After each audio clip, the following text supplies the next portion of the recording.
আসসালামু আলাইকুম এভরিওয়ান। অবহেলার শেষ মূল্য গল্পের ৬ নম্বর পর্ব। তো চলো বেশি কথা না বলে গল্প শুরু করা যাক। হঠাৎ পেছন থেকে কে জানি বলল, এই ছেলে এদিকে আয় তো একটু, তোর সাথে কিছু কথা আছে।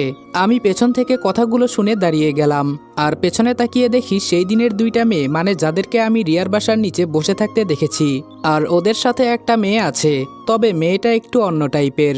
ওর মুখে একটা মাস্ক লাগানো, শরীরে একটা শার্ট, আর নিচে কেমন যেন ছেলেদের জিন্স প্যান্টের মতো একটা প্যান্ট। দেখে মনে হচ্ছে যেন এটা সত্যি একটা ছেলে। চোখে ইয়া বড় একটা চশমা। আমি একবার মেয়েগুলোর দিকে তাকিয়ে মনে মনে বললাম, ধুর, ওরা আবার আমাকে কেন ডাকবে। আমি সামনে ফিরে আবার যেই হাঁটা দিব, তখন আবার পেছন থেকে আওয়াজ এলো, এই ছেলে, আমরা তোকে ডাকছি আর তুই চলে যাচ্ছিস। তুই কি এটা জানিস না সিনিয়রকেও ডাকলে তাদের কথা শুনতে হয়, নাকি সিনিয়রদের সম্মান দিতে জানিস না? মনে মনে বললাম, তাহলে ওরা আমার সিনিয়র। সেই দিন তো রিয়ার বাসার সামনে আমাকে ডাকছিল, কিন্তু আমি যাই নাই। তার মানে আজকে আমার অবস্থা শেষ। আমি আবার পেছনে ফিরে নিজের দিকে আঙ্গুল ঘুরিয়ে বললাম, আমাকে ডাকছেন কি? মেয়েগুলো বলল, এতক্ষণ ধরে তুই এটা বুঝতে পারলি না যে আমরা তোকে ডাকছি? তাড়াতাড়ি এখানে আয়। আমি ধীরে ধীরে মেয়েগুলোর কাছে যেতে লাগলাম। আজকে মনে হয় আমি ওদের হাত থেকে মাফ পাবো না। আমি মেয়েগুলোর কাছে যেতেই মেয়েগুলো বলছে, পরি, এই হলো সেই ছেলে যাকে আমরা সেই দিন ডেকেছিলাম, কিন্তু ও ভাব দেখিয়ে চলে গেছিল। আজকে ওকে তোর হাতে দিলাম, তুই কি করবি সেটা তুই ভালো জানিস। তবে আমরা চাই ওর শাস্তিটা ভিন্ন ধরনের হোক। তার মানে এই হলো সেই পরি যার কথা রহিম মিয়া আর রিয়া বলেছিল। আমি কি বলবো যে আমি রিয়াদের বাসায় থাকি? না, এসব বললেও বাঁচতে পারবো না। এর থেকে ভালো চুপ থাকি, দেখি ওরা আমাকে কি করে। পরি নিজের চশমা খুলতে খুলতে বলল, কি কলেজে নতুন নাকি? আমি মাথা নিচু করে বললাম, জি আপু, নতুন। পরি বলল, নতুন কলেজে এসেছো ভালো কথা, তাই বলে কি সিনিয়রদের সম্মান করবে না? সেই দিন আমার বান্ধবীরা তোমাকে এত ভালো করে ডাকলো, তুমি নাকি যাও নাই? আমি বললাম, আসলে আপু, আমি জানতাম না ওনারা আমার সিনিয়র। পরি বলল, ও তুমি জানতে না যে আমরা সিনিয়র, তাই তো? আমি বললাম, হ্যাঁ আপু। পরি বলল, বেয়াদবি করেছো, শাস্তি তো পেতেই হবে। আমি বললাম, প্লিজ আপু, মাফ করে দেন, আমার ভুল হয়ে গেছে। পরি বলল, আরে না, এসব বললে তো আর মাফ পাবে না। ভুল যেহেতু করেছো, শাস্তি তো পেতেই হবে। এখন যেটা বলছি সেটা কর, না হলে মারাত্মক লেভেলের শাস্তি পাবি তুই। আমি কিছু না বলে চুপচাপ দাঁড়িয়ে আছি। পরি আবার আমাকে উদ্দেশ্য করে বলল, শার্ট খুলে ফেল। আমি চোখ বড় বড় করে পরিয়াপুর দিকে তাকিয়ে বললাম, কি? পরি বলল, কি না বেডা, জি। এখন তোর শার্ট খুলে ফেল তাড়াতাড়ি, আমাদের হাতে বেশি সময় নেই। আরও নতুন নতুন ছেলে আসছে, ওদের ধরে র্যাগিং করতে হবে। আমি বললাম, প্লিজ আপু, আমার ভুল হয়ে গেছে, আমাকে মাফ করে দেন, এমন ভুল আর হবে না। আমার কথা শুনে পরি রেগে জোরে চিৎকার দিয়ে বলল, তোকে শার্ট খুলতে বলেছি, খোল। এত কথা বলতে বলেছি তোকে? এর ভেতরে একটা ছেলে এসে বলল, পরি, কোনো সমস্যা হয়েছে নাকি? সমস্যা হলে বল, আমি দেখছি। পরি আপু ছেলেটাকে বলল, না, কোনো সমস্যা নেই, তুই যা, আমি দেখছি। ছেলেটা যেতেই পরি আপু আমার দিকে তাকালো। আমি ভয়ে ভয়ে আমার শার্ট খুলে ফেললাম। আজকে সকালে সেন্টু গেঞ্জি পরতে মনে ছিল না, ওটা কোথায় যে পড়েছে পাই না, এজন্য শুধু শার্ট পরে এসেছি। পরির বান্ধবীরা বলল, দেখ পরি, কীরকম সিক্স প্যাক বানিয়েছে, হালার বডি আছে বলতে হবে। আমি এবার মাথা নিচু করে বললাম, আপু, আমি কি এখন যেতে পারি? পরি আপু আবার বলল, মাত্র তো শার্ট খুললি, নিচেরগুলো কে খুলবে? তোর নানা নাকি? মনে মনে বললাম, এইবার আমি বোধহয় শেষ। যা একটু মান সম্মান নিয়ে কলেজে আসছিলাম, আজকে বুঝি সেটাও গেল। এবার অসহায় হয়ে পরিয়াপুর দিকে তাকালাম। গাইস, তোমরা কি জানো আমি ওয়ানেক্সে গেম খেলার মাধ্যমে প্রতিদিন টাকা আয় করি? এই আইপিএলে তোমাদের পছন্দের টিমের উপর বাজি ধরে তোমরাও যদি আমার মতো টাকা আয় করতে চাও, তাহলে এখনই গুগলে ওয়ানেক্স সার্চ করে অফিসিয়াল ওয়েবসাইটে গিয়ে রেজিস্ট্রেশন করো। আর রেজিস্ট্রেশনের সময় যদি আমার দেওয়া special promo code RED18 use করো, তাহলে অসংখ্য বোনাস এবং ফ্রি স্পিন পেয়ে যাবা। আর ওয়ানেক্স কিন্তু একটা ইন্টারন্যাশনাল লাইসেন্সকৃত প্ল্যাটফর্ম এবং সবচেয়ে বিশ্বস্ত। এখানে তোমরা ক্রাশ ক্রিস্টালের মতো গেম খেলে সহজেই টাকা আয় করতে পারবে, এবং বিকাশ নগদের মতো সকল মোবাইল ব্যাংকিং অ্যাপের মাধ্যমে সহজেই তোমরা তোমাদের জেতা টাকা তুলতে পারবে। আর 24 ঘন্টা 7 দিন কাস্টমার সাপোর্ট সুবিধা তো রয়েছেই। তাই আমি এটা ব্যবহার করে আমার রেগুলার হাত খরচের টাকা আয় করি, তোমরাও ট্রাই করে দেখতে পারো। পরি আপু আমার দিকে তাকিয়ে বলল, কান্না করে কোনো লাভ নেই, তুই আমার বান্ধবীদের সাথে অনেক বড় অন্যায় করেছিস, এজন্য শাস্তি তো পেতেই হবে, বুঝলি? তাড়াতাড়ি প্যান্ট খুলে ফেল, এখনো এত ছেলে মেয়ে কলেজে আসে নাই, যদি দেরি করিস তাহলে সবাই চলে আসবে কলেজে, পরে তুই বাঁচতে পারবি না। হঠাৎ কোথায় থেকে একটা ছেলে এসে আমার ঘাড়ে হাত দিয়ে বলল, আরে বন্ধু, তুই এত সকাল সকাল কলেজে চলে এসেছিস? আরে আমাকে আগে বলবি না? আর পরি আপু, এটা কি ঠিক করছেন? ও আমার বন্ধু হয়, আর আপনি আমার বন্ধুর সাথেই এটা করছেন? পরি বলল, রবিন, ও আবার তোর বন্ধু হলো কবে থেকে? কিছুই তো বুঝলাম না। ছেলেটা আমার দিকে তাকিয়ে বলল, ও আসলে আজকে প্রথম কলেজে এসেছে। কালকে আমাকে ফোন করে বলেছিল কলেজে আসবে, কিন্তু আমার তখন বলতে মনে ছিল না যে তুই পরি আপুকে আমার কথা বলিস, তাহলে মাফ করে দিবে। কিন্তু সকাল সকাল ওর কি অবস্থা করেছেন। পরীর দুই বান্ধবী আমার সামনে এসে ঠাস করে দুইজনে দুইটা চড় দিয়ে বলল, এখন এখান থেকে ওকে নিয়ে যা, ওর সাথে আমাদের হিসাব এখনো অনেক বাকি আছে। রবিন ছেলেটা আমাকে ধরে দূরে নিয়ে গিয়ে বলল, আগে শার্ট পরো, সবাই তোমার দিকে তাকিয়ে আছে। আমি শার্ট পরতে পরতে বললাম, তোমাকে কি বলে যে ধন্যবাদ দিব বলার বাহিরে, তুমি না থাকলে তো আজকে আমার অবস্থা শেষ ছিল মিয়া। ছেলেটা আমার দিকে তাকিয়ে বলল, আসলে কাউকে র্যাগিং হতে দেখলে আমার খুব ভালো লাগে, আর আমরা তো সেম ক্লাসেই মনে হয়। আচ্ছা তোমার নাম কি? আমি হাত বাড়িয়ে বললাম, আমার নাম রনি। তোমার নাম? ছেলেটা বলল, আমার নাম রবিন, তবে সবাই রবি বলে ডাকে। আমি বললাম, তাহলে কি বন্ধু হতে পারি? রবিন বলল, অবশ্যই, কেন নয়, একসাথেই যেহেতু পড়ি। তবে তুই করে বলতে হবে কিন্তু। আমি বললাম, আমি তুই বলাটাই বেস্ট মনে করি, তবে তোকে কি বলে যে ধন্যবাদ দিব বলার বাহিরে, তুই না থাকলে আজকে ওরা আমাকে। রবিন বলল, কি আর করতো, বেশি হলে ল্যাং। আমি বললাম, থাক ভাই আর বলিস না, যা একটু মান সম্মান ছিল সবটাই ওরা নিয়ে যেত। রবিন বলল, তোর পরিচিত কেউ নেই কি কলেজে? আমি বললাম, না রে, এখানে আমি নতুন, কিন্তু আমি জানতাম না এই কলেজে এসব চলে। রবিন বলল, আরও অনেক কিছু চলে এই কলেজে, তুই মাত্র আজকে আসলি, আরও কিছু জানতে পারবি। আমি বললাম, আচ্ছা তোকে ওরা কিভাবে চিনে বলতো, তোকে আবার কিছু বলে নাই? রবিন বলল, আমার বাবা এই কলেজের প্রিন্সিপাল, এজন্য ওরা আমার সাথে বেশি বাড়াবাড়ি করে না। আমি বললাম, কি বলস, তোর বাবা এই কলেজের প্রিন্সিপাল? রবিন বলল, কেন, তোর বিশ্বাস হয় না? আমি বললাম, না রে, বিশ্বাস তো হয় না। রবিন বলল, চল তাহলে বাবার রুমে যাই। আমি বললাম, না, তার আর কোনো দরকার নেই, চল ক্লাসে যাই। রবিন বলল, এখনও ক্লাস শুরু হয় নাই, কিছুক্ষণ পর হয়তো শুরু করবে। আমি বললাম, আরে চল গিয়ে বসে থাকি, দাঁড়িয়ে থাকতে আমার আর ভালো লাগছে না। রবিনকে নিয়ে ক্লাসে চলে গেলাম। কিছুক্ষণ পর আবার সেই পরি আর ওদের বান্ধবীরা ক্লাসে ঢুকলো। আমি রবিনকে বললাম, কি রে রবিন, ওরা এখানে কি করছে? রবিন আমার কথা শুনে উত্তর দিয়ে বলল, মাঝে মাঝে ওরা এসে ক্লাস নেয়, আজকেও হয়তো তাই করবে, তুই চুপচাপ বসে থাক। আমি বললাম, ওরা আবার ক্লাসের ভেতরে কি করতে আসে? রবিন বলল, প্রিন্সিপাল স্যারের অনুমতি আছে যে যদি সিনিয়ররা ক্লাস নেয় তাহলে আমাদের তাদের কথা অবশ্যই মানতে হবে। এই পেছনে কথা হচ্ছে কেন? পরীর কথা শুনে অমনেই আমরা সবাই চুপ হয়ে গেলাম। পরী আমাদের সামনে এসে বলল, এই ছেলে তুমি দাঁড়াও। মনে মনে বললাম, আগে তো কোনো মতে বেঁচে গেছিলাম, এখন মনে হয় না যে আর বাঁচতে পারবো। পরী আপুর কথা শুনে আমি মাথা নিচু করে দাঁড়িয়ে গেলাম। পরী আপু আমাকে দেখে বলল, তোমাকে দেখতে এত ক্ষেতের মতো লাগছে কেন? দেখে তো একদম ফকিন্নির মতো লাগে, তবে একটু সেজেগুজে কলেজে আসবে বুঝলে। আমি বললাম, আপু আমি কি এখন বসতে পারি? পরী বলল, বসবি তো, তার আগে একটু দাঁড়া, যা ওই যে সামনের বেঞ্চে যেই মেয়েটা বসে আছে তাকে এই ফুলটা দিয়ে আয়। আমি বললাম, কিন্তু আপু। পরী বলল, সবাই জানে আমাদের কথা না মানলে কি হবে। আমি পরী আপুর কাছ থেকে ফুলটা নিয়ে ধীরে ধীরে হেঁটে মেয়েটার কাছে যেতে লাগলাম। কি আর করব, কোনো উপায় না পেয়ে মেয়েটাকে ফুলটা দিতেই ও ঠাস ঠাস করে আমার গালে দুইটা চড় দিল। আর হঠাৎ করেই একটা ছেলে এসে আমাকে লাথি মেরে দূরে ফেলে বলল, তোর কত বড় সাহস আমার গার্লফ্রেন্ডকে প্রপোজ করিস? পরী আপু ছেলেটাকে বলল, এই তোমাকে আমি এখানে আসতে বলেছি, যাও গিয়ে জায়গায় বসো, আর এই ছেলে তুমি তোমার জায়গায় যাও। আমি মাথা নিচু করে রবিনের পাশে বসলাম। ক্লাস শেষ হওয়ার পর রবিন বলল, বন্ধু আমাকে মাফ করে দিস, আমি তোর জন্য কিছুই করতে পারি নাই। আমি বললাম, থাক, মাফ চাইতে হবে না, আজকে আর ক্লাস করব না রে, বাসায় চলে যাব। রবিন বলল, চল তাহলে আমিও চলে যাই।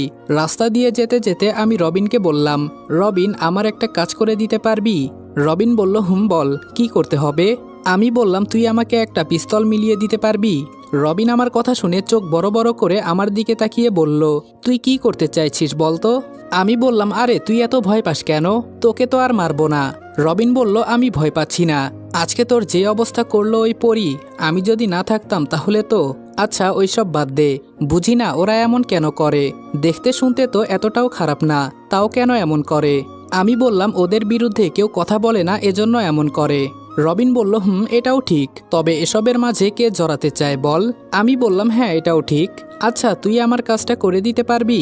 রবিন বলল, ইমার্জেন্সি নাকি? আমি বললাম, হ্যাঁ, তবে তোকে আমি কি বলছি? রবিন বলল, আচ্ছা ঠিক আছে, পেয়ে যাবি। এখন কোথায় থাকিস? আমি বললাম, রিয়াকে চিনিস?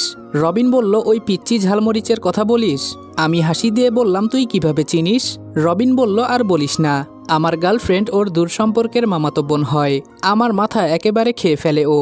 আমি বললাম তোর তো মাথা খেয়ে ফেলে তাও ভালো, আমাকে যে পাগল বানিয়ে দিচ্ছে, এত কথা বলে এই মেয়ে। রবিন বলল, তবে যাই বলিস আমার শালি কিন্তু দেখতে শুনতে অনেক সুন্দর। আমি বললাম হ্যাঁ সে বলতে হবে, কিন্তু সুন্দর দিয়ে কে কি করবে, যে ওকে বিয়ে করবে ওর জীবন শেষ। রবিন বলল, তুই করে ফেল তাহলে। আমি বললাম মাথা খারাপ হয়ে গেছে, নিজের কপালে নিজেই কি কুড়াল দিব। রবিনের সাথে কথা বলতে বলতে বাসায় চলে গেলাম। বাসায় গিয়ে ফ্রেশ হয়ে দিলাম একটা ঘুম। বিকালে রেডি হয়ে মিতুদের বাসার উদ্দেশ্যে রওনা দিলাম। মিতুদের বাসার সামনে গিয়ে দেখি মিতু পুকুর পাড়ে বসে আছে। আমাকে দেখে মিতু বলল, ভালো আছেন স্যার? আমি বললাম হ্যাঁ এই তো ভালো আছি, তো তুমি এখানে বসে কি করছো? মিতু বলল, কি আর করব স্যার, এখানে বসে হাওয়া খাই। আমি বললাম, হাওয়া কি আবার খাওয়া যায় নাকি? মিতু বলল, আপনি আসেন আপনাকেও খাইয়ে দেই। আমি বললাম, না না আমার এত খাওয়ার দরকার নেই, আজকে কি পড়বে নাকি আমি চলে যাব? মিতু আমার দিকে তাকিয়ে একটা হাসি দিয়ে বলল, চলে যান, আমি আম্মুকে 2-5 বুঝিয়ে দিবনি, বলবো স্যার অসুস্থ। আমি মিতুদের বাসায় ঢুকতে ঢুকতে বললাম, ঠিক আছে আমি আন্টিকে বলছি, তুমি বসে বসে এখানে হাওয়া খাও কেমন? মিতু দৌড় দিয়ে রুমে ঢুকে বলল, আপনি স্যার মানুষ ভালো না। আমি বললাম, ভালো নাকি খারাপ আজকে দেখতে পারবে। টেবিলে গিয়ে বসতে আন্টিকে ডাক দিলাম। আন্টি ভেতরে এসে বলল, হ্যাঁ বাবা বলো। আমি বললাম, আন্টি লম্বা একটা কিছু দেন, আপনার মেয়েকে ঠিক করতে হবে, সারাদিন কোনো পড়াশোনা করে নাই, আর আজকে মনে হয় স্কুলেও যায় নাই। আন্টি বললেন, হ্যাঁ বাবা তুমি ঠিকই বলেছ, আমি লম্বা দেখেই আনছি, ইচ্ছে মতো মারবে। এই কথা বলে আন্টি বাহিরে চলে গেল। মিতু চুপচাপ বসে আছে। আমি মিতুকে বললাম, সবকিছু শিখে ফেলো তাড়াতাড়ি, নইলে 12টা থেকে 13টা বাজবে তোমার আজকে। একটু পরে মিতুকে পড়িয়ে শেষ করলাম। হঠাৎ করে মিতু বলল, স্যার আপনি নাকি আজকে কলেজে শার্ট খুলেছিলেন? আমি বললাম, তুমি কিভাবে জানো? মিতু বলল, আপনি কি এটা জানেন না পরিয়াপু আমার বড় বোন হয়? আমি চোখ বড় করে বললাম, কি? মিতু বলল, কি না স্যার জি, পরিয়াপু আমার বড় বোন হয়। মনে মনে ভাবলাম নিজের মান সম্মান নিজেই খেয়ে লাভ নেই। আমি মিতুকে ধমক দিয়ে বললাম, পরি তোমার বোন হয়তো আমি কি করব? মিতু বলল, কিছুই করতে হবে না, আমার নাম বলতেন যে আপনি আমার স্যার হন, তাহলে কিছুই করতো না আপনাকে। আমি বললাম, কলেজে এসব একটু হয়েই থাকে, থাক বাদ দাও, তোমার কাছে মাছ ধরার মতো কিছু আছে? মিতু লম্বা একটা লাঠি দেখিয়ে বলল, দেখেছেন এটার মাথায় দড়ি দিয়ে বাঁধা ছোট্ট একটা লোহার মতো জিনিস আছে, ওটার মাঝে রুটি লাগিয়ে আমি মাছ ধরি। আমি বললাম, মিতু আমার বহুদিনের শখ মাছ ধরবো, চলো না আমি তোমার সাথে পুকুর পাড়ে বসে মাছ ধরি। মিতু বলল, যেতে পারি এক শর্তে। আমি বললাম, হ্যাঁ বলো। মিতু বলল, কালকে আমাকে ছুটি দিতে হবে। আমি বললাম, দেখো মিতু, আমি নতুন নতুন তোমাকে পড়াই, এর ভেতরে যদি না আসি তাহলে আন্টি কি মনে করবে, তবে কালকে অল্প পড়াবো, ঠিক আছে? মিতু হাসি দিয়ে বলল, আচ্ছা ঠিক আছে, চলেন ভাইয়া। আমি বললাম, হ্যাঁ চলো। মিতু বলল, আপনি গিয়ে বসেন, আমি আসতেছি সবকিছু নিয়ে। আমি গিয়ে পুকুর পাড়ে বসলাম। কি সুন্দর পুকুরের পানি, চারদিক থেকে কি সুন্দর বাতাস আসছে, আসলে পরিবেশটা আজকে মারাত্মক সুন্দর লাগছে আমার কাছে। কিছুক্ষণ পর মিতু হাতে করে একটা জাল নিয়ে আসলো। আমি মিতুকে বললাম, মিতু তুমি কি করতে চাইছো বলো তো? বলেছিলাম মাছ ধরার ছিপ নিয়ে আসতে, আর এখন হাতে জাল। মিতুর পেছনে আন্টি এসে বলল, বাবা অনেকদিন হলো পুকুর থেকে মাছ খাওয়া হয় না, তোমার নাকি অনেক দিনের শখ মাছ ধরার। আমি মিতুর দিকে অসহায় দৃষ্টিতে তাকিয়ে বললাম, এখন কি আমি পানিতে নামবো? মিতু বলল, পানিতে নামলে কিছু হবে না স্যার, আপনি নিচে থাকবেন আমি উপরে। আমি বললাম, কোনো কিছু নেই তো আবার পুকুরে? মিতু বলল, আরে এত ভয় পান কেন, কিছুই নেই। কি আর করার, মিতুর কথা মতো পানিতে নেমে গেলাম, আর মিতু পানির উপরে। হঠাৎ কোথায় থেকে রিয়া এসে বলল, বাহ মিতু, আজকে তুই তোর স্যারকে পানিতে নামিয়ে দিলি। মিতু রিয়াকে দেখে মুখ বাঁকিয়ে বলল, তোকে এখানে কে আসতে বলেছে? আমি বলেছি না তুই আমাদের বাসায় আসবি না? আন্টি মিতুকে ধমক দিয়ে বলল, তুই চুপ থাকতো, আর বুঝি না তোরা দুইজন সবসময় এত ঝগড়া করিস কেন। আমি কারো কথা কানে না দিয়ে আমি আমার মতো জাল দিয়ে মাছ ধরতে লাগলাম। সবশেষে উপরে উঠে এলাম, ভালোই মাছ ধরেছি, যাই হোক শখটা তো পূরণ হয়ে গেল। হঠাৎ রিয়া আমার কাছে এসে বলল, কি ব্যাপার ভাইয়া, ঠান্ডা লাগছে না? আমি বললাম, হ্যাঁ ঠান্ডা তো লাগছেই, কি আর করার। রিয়া বলল, কিছুই করতে হবে না, আপনি এখন চোখ বন্ধ করেন একটু। আমি বললাম, ও মা চোখ বন্ধ করব কেন? রিয়া বলল, আপনার পায়ে একটা জোক আছে। আমি জোরে চিৎকার দিয়ে বললাম, ও মা গো, আজকে আমি শেষ। তাড়াতাড়ি মিতু আমার হাত চেপে ধরে বলল, চুপ থাকেন তো, ছেলে মানুষ আপনি এত ভয় পান কেন? আমি চুপচাপ চোখ বন্ধ করে দাঁড়িয়ে আছি। কিছুক্ষণ পর রিয়া বলল, হয়েছে এখন চোখ খোলেন। আমি কিছুটা লজ্জা পেয়ে মিতুকে বললাম, তোমাদের পুকুরে জোক ছিল, আমাকে আগে বলবে না? ইস, এখন যদি। আর কিছু বললাম না। আমি চুপ হয়ে গেলাম। নিজের মান সম্মান নিজেই কি নষ্ট করব? আন্টি রিয়ার হাতে কতগুলো মাছ দিয়ে বলল, রনি তুমি এখন আমাদের বাসায় গিয়ে। আমি বললাম, না আন্টি, আমি এখন চলে যাব, খুব ঠান্ডা লাগছে। রিয়া চলো তো। পেছন থেকে মিতু বলল, স্যার বাসায় গিয়ে ভালো করে দেখবেন শরীরের কোথাও আবার যোগ আছে কিনা। মিতুর কথা শুনে একটু ভয় পেয়ে গেলাম। মনে মনে বলছি, কেন যে আজকে এখানে মাছ ধরতে গেলাম। রিয়া আমার দিকে তাকিয়ে বলল, কি ব্যাপার মিস্টার রনি, এত চুপচাপ কেন? নাকি বেশি ঠান্ডা লাগছে আপনার? আমি বললাম, আমি তোমার কয় বছরের বড় জানো তো, নাম ধরে কেন ডাকো? রিয়া বলল, তাহলে কি বাবু বলবো? আমি হেসে দাঁত কেলিয়ে বললাম, বলতে পারো, সমস্যা নেই। অবশ্য তুমি দেখতে শুনতে মাশাল্লাহ, চাইলেই প্রেম করা যায়। তবে আমাকে চিন্তা করতে হবে, তোমার মতো একটা পিচি মেয়ের সাথে প্রেম করা যাবে কিনা। রিয়া বলল, ধুর মিয়া, আপনার প্রেম আপনার কাছে রাখেন। যেই না চেহারা কুত্তা দেয় না পাহারা, আবার বলে প্রেম। আমি বললাম, আজকে চেহারা খারাপ বলে অপমান করলে রিয়া। রিয়া বলল, ইস, কষ্ট পেয়েছেন বুঝি ভাইয়া? আমি বললাম, কষ্ট তো পাওয়ারই কথা। রিয়া বলল, মায়ের খেয়েছেন কখনো? আমি রিয়ার কথা শুনে কিছু বললাম না, সাথে সাথে চুপ হয়ে গেলাম। শুধু বললাম, আজকে কি রান্না করবে? রিয়া বলল, আপনি কি খেতে ভালোবাসেন? আমি বললাম, আমার মাছের ভর্তা খুব ভালো লাগে। রিয়া বলল, তাহলে চাচিকে এটাই করতে বলবো। তো আজকে কলেজ কেমন গেল? আমি বললাম, কলেজের কথা আর বলো না, মিতুর বোন পরি আমার 12টা বাজিয়ে দিয়েছে। যদি রবিন না থাকতো তাহলে আমার মান সম্মান সব যেত। রিয়া বলল, ওই রবিন হালার কথা বলেন? আমি বললাম, এই রিয়া, ও তোমার বড় না, সম্মান দিতে পারো না? রিয়া বলল, সম্মান ওর পেছন দিয়ে দিব। আমি বললাম, আস্তাগফিরুল্লাহ, ছি ছি রিয়া, এসব কি বলো? রিয়া বলল, কেন, আপনাকেও সম্মান দিতে হবে নাকি?